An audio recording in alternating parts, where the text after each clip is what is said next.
नमस्कार। आज हम एक बहुत ही दिलचस्प विषय पर बात करने वाले हैं जो सीधा हमारी सेहत और हमारी थाली से जुड़ा है। और खासकर इन सर्दियों के दिनों में। हाँ, बिल्कुल। हम है शीर्षक भी बड़ा सीधा है। माघ के महीने में क्या खाना चाहिए, माघ मास में क्या नहीं खाना चाहिए। जी, असल में ये शिशिर ऋतुचर्या पर एक आयुर्वेदिक गाइड है। मतलब जनवरी फरवरी की जो कड़ाके की ठंड होती है, हाँ, उसमें हमें क्या, कैसे और कब खाना चाहिए। और सिर्फ खाना ही नहीं, बल्कि जीना कैसे चाहिए। बिल्कुल। और हमारा मकसद सिर्फ एक लिस्ट बनाना नहीं है कि ये खाएं और वो ना खाएं, बल्कि इस वीडियो में एक बहुत बड़ा दावा किया गया है। हमें उसकी तह तक जाना है। कौन सा दावा? दावा ये है कि सही खान-पान से 90% लाइफस्टाइल बीमारियों से बचा जा सकता है। 90%? ये तो बहुत बड़ा आंकड़ा है। हाँ, और ये वो बीमारियां हैं जिनसे आज देश के करोड़ों लोग परेशान हैं। तो चलिए फिर इस दावे को और आयुर्वेद के इन सुझावों को परत दर परत समझने की कोशिश करते हैं। देखते हैं कि ये सदियों पुरानी बातें आज की हमारी जिंदगी में कितनी फिट बैठती हैं। तो शुरू करते हैं। इस गाइड की सबसे पहली और मुझे लगता है सबसे चौंकाने वाली बात यह है कि आयुर्वेद के हिसाब से जनवरी फरवरी में खाने पीने पर ज्यादा रोक-टोक नहीं है। हाँ। यहाँ तक कहा गया है कि आप भारी से भारी खाना भी खा सकते हैं और पचा सकते हैं।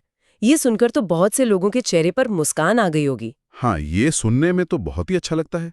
लेकिन यहीं पर इस पूरे विश्लेषण की सबसे बड़ी शर्त छिपी हुई है। अच्छा। आयुर्वेद कहता है कि सर्दियों में हमारी जठराग्नि, मतलब जो हमारी पाचन की आग है, वो सबसे तेज होती है।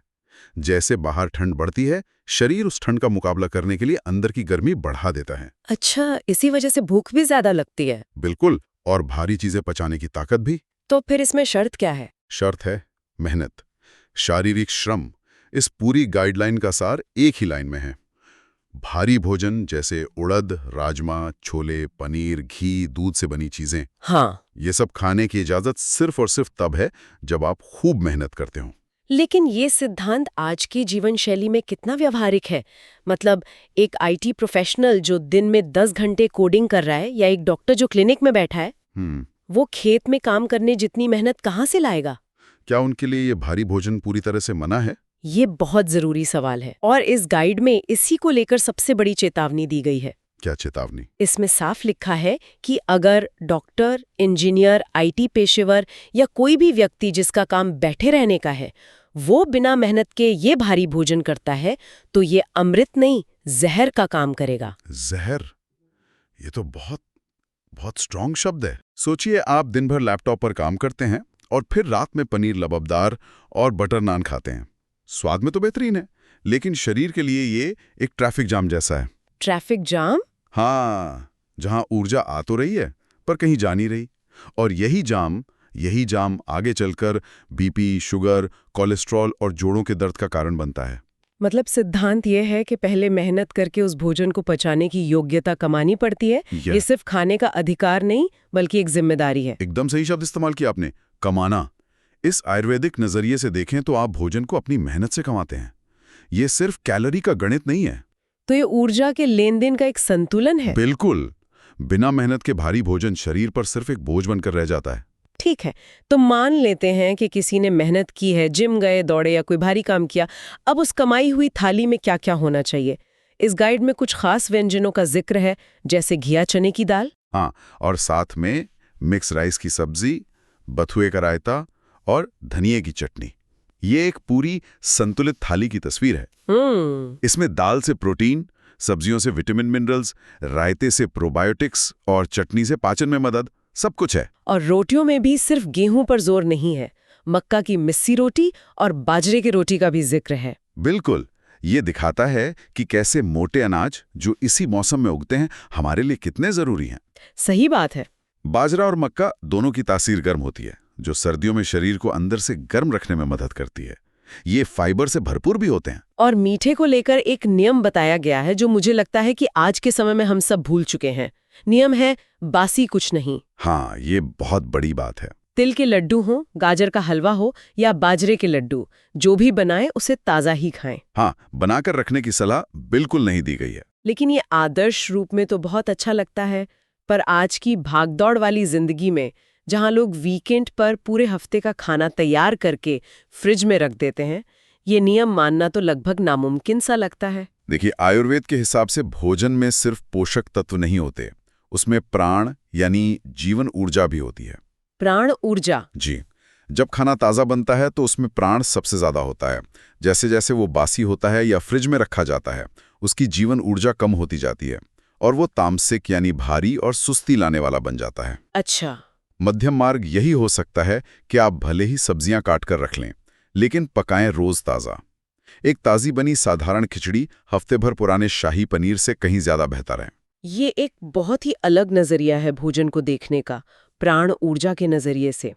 अच्छा, कुछ खास चीजों को रोज के खाने में शामिल करने पर भी जोर दिया गया है, जैसे मेथी। हाँ, लेकिन सिर्फ मेथी की सब्जी नहीं, एक बहुत अनोखा तरीका सुझाया गया है। क्या? मेथी के दाने अंकुरित करके, मतलब स्प्राउट्स बनाकर, हर सब्जी दाल में 1-2 चम्मच डाल दें। अरे वाह, इससे तो कड़वाहट भी कम हो जाएगी। बिल्कुल, और उसके गुण, खासकर जोड़ों के दर्द और डायबिटीज में जो फायदेमंद है, वो आसानी से शरीर को मिल जाते हैं। और तिल के बारे में भी कुछ ऐसा ही है। हम अक्सर तिल के लड्डू खाते हैं, लेकिन इस गाइडलाइन का एक मुख्य बिंदु ये है कि तिल का सबसे अच्छा उपयोग उसे खिचड़ी या दलिया में उबाल कर करना है। ऐसा क्यों? ये आयुर्वेद के संस्कार के सिद्धांत को दिखाता है, मतलब किसी चीज को प्रोसेस करके उसके गुणों को बदलना या बेहतर बनाना। अच्छा। तिल प्राकृतिक रूप से भारी और पचाने में थोड़ा मुश्किल होता है, लेकिन जब हम उसे उबालते हैं तो वह सुपाच्य हो जाता है और शरीर उसके पोषक तत्वों, खासकर कैल्शियम को बेहतर तरीके से सोख पाता है। कमाल है। मतलब कैसे खाना है ये भी उतना ही जरूरी है जितना कि क्या खाना है। बिल्कुल। अलसी, काली जीरी और अजवाइन का भी जिक्र है इसमें। हाँ, अलसी को भी भिगोकर या स्प्राउट के रूप में लेने की सलाह है, और काली जीरी अजवाइन के मिश्रण को तो जोड़ों के दर्द के लिए रामबाण बताया गया है। और साथ में कच्ची हल्दी, अदरक, तुलसी, ये सब तो जाने पहचाने इम्यूनिटी बूस्टर्स हैं। जी। शहद और पिंड खजूर जैसी चीजें भी हैं जो प्राकृतिक रूप से शरीर को गर्म रखती हैं। सब्जियों की बात करें तो हरी पत्तेदार सब्जियों जैसे सरसों, पालक, बथुआ का जिक्र है जो समझ आता है, लेकिन सर्दियों में लोग गाजर, मूली, शकरकंद बहुत खाते हैं। इनके बारे में कुछ खास बताया गया है? इस गाइड में हर तरह की मौसमी सब्जियां और फल खाने की बात कही गई है, जो अपने आप में इन जड़ वाली सब्जियों को भी शामिल कर लेता है। सही है। आयुर्वेद के अनुसार जमीन के नीचे उगने वाली सब्जियों में पृथ्वी तत्व की प्रधानता होती है, जो शरीर को स्थिरता और ऊर्जा देती है। सर्दियों में इनकी जरूरत बढ़ जाती है। और दो खास चीजों का जिक्र है, छोलिया यानी हरे चने, और सहजन के फूलों की सब्जी, जो इस मौसम में पोषण के पावर हाउस माने जाते हैं। तो ये तो होगी उन चीजों की लिस्ट जो थाली में होनी चाहिए। अब आते हैं उस लिस्ट पर कि थाली में क्या नहीं होना चाहिए। क्या ये सिर्फ जंक फूड से बचने की सलाह है? जंक फूड और बासी खाने से बचना तो पहला नियम है ही, लेकिन दूसरा और शायद उससे भी बड़ा नियम है ठंडी चीजों से सख्त परहेज। जैसे आइसक्रीम, कोल्ड ड्रिंक। हाँ, और फ्रिज का ठंडा पानी। ये बहुत तार्किक है। जैसा हमने बात की, सर्दियों में शरीर की पाचन अग्नि, जठराग्नि तेज होती है। बिल्कुल। अब आप सोचिए, एक जलती हुई आग पर अगर आप ठंडा पानी डाल देंगे तो क्या होगा? वो बुझ जाएगी या कमजोर पड़ जाएगी। बिल्कुल, यही हमारे पेट में होता है। ठंडी चीजें उस तेज पाचन अग्नि को मंद कर देती हैं, जिससे खाना ठीक से पचता नहीं है और आम यानी विषैले तत्व बनने लगते हैं। और आयुर्वेद में तो इसी आम को सारी बीमारियों की जड़ माना गया है। हाँ बिल्कुल। यहाँ एक और दिलचस्प बात है ठंडी तासीर वाली चीजों के बारे में, जैसे केला, चावल और दही। मैं ऐसे बहुत से लोगों को जानती हूँ जो सर्दियों में इन्हें छूते भी नहीं, लेकिन वीडियो फिर से वही शर्त लगा देता है। हाँ, और ये हमें वापस उसी मूल सिद्धांत पर ले आता है। गाइड कहती है कि इन चीजों को तभी खाएं जब आप बहुत ज्यादा मेहनत करते हो। अच्छा। अगर एक किसान खेत में दिन भर मेहनत कर रहा है तो उसका शरीर दही और चावल को भी पचा लेगा, लेकिन अगर आप दिन भर कुर्सी पर बैठकर काम कर रहे हैं तो यही चीजें आपके शरीर में कफ बढ़ा सकती हैं, और उससे फिर सर्दी, जुकाम, आलस और भारीपन जैसी समस्याएं हो सकती हैं। बिल्कुल। तो ये कोई हार्ड एंड फास्ट रूल नहीं है। हाँ। ये पूरी तरह से आपकी जीवन शैली पर निर्भर करता है। हाँ, आपकी मेहनत ही तय करेगी कि आपकी थाली में क्या हो सकता है और क्या नहीं। एकदम। और अब आप देख सकती हैं कि ये नियम सिर्फ थाली तक सीमित नहीं है। सही कहा। ये हमारी पूरी जीवन शैली से जुड़े हैं। भोजन और जीवन शैली एक ही सिक्के के दो पहलू हैं। और ये साफ है कि ये सारे खाने के नियम बिना सही लाइफस्टाइल के अधूरे हैं। तो इस गाइड में रसोई से बाहर निकलकर क्या करने की सलाह दी गई है? रसोई से बाहर निकलकर मेहनत करने की। वीडियो बनाने वाले साफ तौर पर कहते हैं कि सर्दियों में घर में दुबकने या रजाई में छिपे रहने के बजाय बाहर निकलकर शरीर को चलाना चाहिए। जैसे रनिंग, योगा। हाँ, रनिंग करें, योग करें, दंड बैठक लगाएं या अगर मुमकिन हो तो बागवानी या खेती जैसा कोई काम करें। संदेश बहुत साफ है, शरीर को सक्रिय रखें, उसे आलस का गुलाम ना बनने दें। ये इसलिए भी जरूरी है शायद क्योंकि सर्दियों में स्वाभाविक रूप से थोड़ी सुस्ती आती है, दिन छोटे होते हैं। तो ये उस प्राकृतिक प्रवृत्ति के खिलाफ एक सचेत प्रयास है। एकदम। आयुर्वेद मानता है कि जब आप शारीरिक रूप से सक्रिय होते हैं तो शरीर के स्रोतस यानी चैनल्स खुले रहते हैं, खून का दौरा अच्छा रहता है और पाचन अग्नि तेज रहती है, और यही तेज अग्नि भारी भोजन को भी मक्खन की तरह पचा देती है। तो मेहनत सिर्फ कैलोरी बर्न करने के लिए नहीं है? नहीं, बिल्कुल नहीं। ये शरीर के पूरे सिस्टम को चालू रखने के लिए है। खाने की मात्रा को लेके भी एक बहुत जरूरी बात कही गई है जो मुझे थोड़ी उलझन में डालती है। क्या? वीडियो में इंटरमिटेंट फास्टिंग का पालन करने की सलाह दी गई है, लेकिन रुकिए, सर्दियों में तो शरीर को गर्म रहने के लिए ज्यादा ऊर्जा चाहिए, ज्यादा भूख लगती है। ऐसे में फास्टिंग करना तो उल्टा नहीं पड़ जाएगा? ये सवाल बहुत स्वाभाविक है, पर यहाँ इंटरमिटेंट फास्टिंग का मतलब भूखे रहना या कैलोरी कम करना नहीं है। तो फिर क्या मतलब है? इसका मतलब है खाने के समय को अनुशासित करना। इस गाइड का कहना है कि लोग सर्दियों में बढ़ी हुई भूख के कारण मर्यादा भूल जाते हैं और हर थोड़ी देर में कुछ ना कुछ खाते रहते हैं। हाँ, ये तो होता है। इससे पाचन तंत्र पर लगातार बोझ बना रहता है। अच्छा, तो मतलब ये है कि आप पेट भरकर खाएं, लेकिन दो भोजन के बीच एक लंबा अंतराल रखें ताकि सिस्टम को उसे पचाने और आराम करने का पूरा समय मिले। बिल्कुल। ये अनुशासन के बारे में है, डिप्रिवेशन के बारे में नहीं। ये पाचन तंत्र को एक जरूरी रीसेट देने जैसा है। और जब आप भारी भोजन कर रहे हो तब तो ये और भी ज्यादा जरूरी हो जाता है। हाँ, तो सर्दियों में भी अनुशासन उतना ही जरूरी है। ऐसा नहीं है कि ठंड है तो कुछ भी और कितना भी खाने का लाइसेंस मिल गया। तो इस पूरी चर्चा का अगर हम सार निकालें तो ये है कि आयुर्वेद के मुताबिक सर्दियां वाकई खाने पीने का आनंद लेने का मौसम है। हाँ, बिल्कुल है। लेकिन इस आनंद की चाबी संतुलन, अनुशासन और मेहनत में छिपी है। आप जो भी भारी और पौष्टिक भोजन खाते हैं उसका अधिकार आपको अपनी शारीरिक मेहनत से मिलता है। जी हाँ, मुख्य बातें बहुत साफ हैं।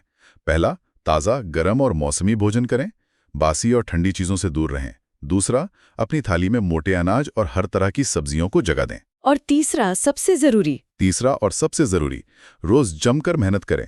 आपका भोजन आपकी मेहनत का इनाम होना चाहिए, बोझ नहीं। और चौथा, अनुशासन में रहें, मर्यादा में रहकर खाएं। तो ये सिर्फ एक डाइट प्लान नहीं है। नहीं, ये एक सक्रिय और जागरूक जीवन शैली जीने का तरीका है। ये वाकई भोजन को देखने का एक बहुत ही गहरा नजरिया है। ये सिर्फ प्रोटीन, कार्ब्स और फैट गिनने से कहीं आगे की बात है। ये भोजन को जीवन के चक्र के साथ जोड़ता है, जो हमारे शरीर, हमारी मेहनत और बाहर के मौसम के साथ गहराई से जुड़ा हुआ है। बिल्कुल। और यहीं पर हम अपने श्रोताओं के लिए एक अंतिम विचार छोड़ना चाहेंगे। इस पूरी गाइडलाइन में भोजन को शारीरिक श्रम से सीधे तौर पर जोड़ा गया है। आप जो खाते हैं उसे आपको अपनी मेहनत से कमाना पड़ता है। आज की हमारी आधुनिक जिंदगी को देखिए, जहां बढ़िया से बढ़िया खाना फूड डिलीवरी ऐप्स के जरिए बस एक क्लिक पर मौजूद है, लेकिन हमारी शारीरिक गतिविधि लगातार कम होती जा रही है।